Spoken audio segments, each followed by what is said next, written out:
台中的检警接到线报，讲龙井有一块地，互人非法来倒废弃物。警方就架设着摄影机，搜证发现讲是一对姓连的兄弟啊，因甲不知情的地主来租地，甲为全台湾收来的营造的废弃物甲粪扫带伫个涂骹底，用这种非法的手法是诈这个赚390万。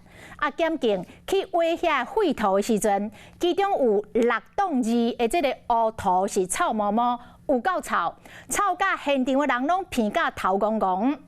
甲遐个臭乌土甲送化验不得了，竟然有含世纪之毒戴奥辛。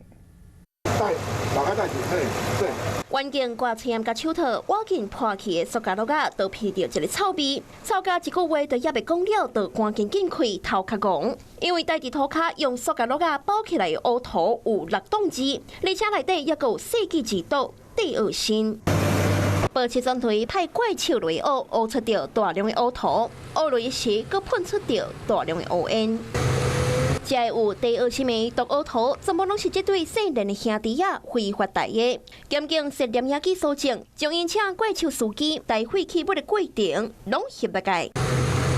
这块伫台中龙井区地是影响不知情的地主做的，将全台收来的营造废弃物粪扫拢倒伫遮，超过20万吨，包括6栋2第二新的乌土。查扣犯罪工具，包含一引车、半拖车、挖土机等。总共12部，不法利得超过新台币390万元。土地房贷第二心的乌土，都惊落雨，何止互第二心有沾了后涉入去地下水。环境也将第二心的废土看旁部来防水。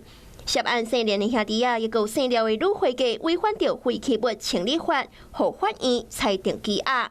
另外，也有敢若是环保家族姓陈的查甫人，也有怪手姓陈业者，捌想要将查扣的怪手洗走，嘛互列做共犯。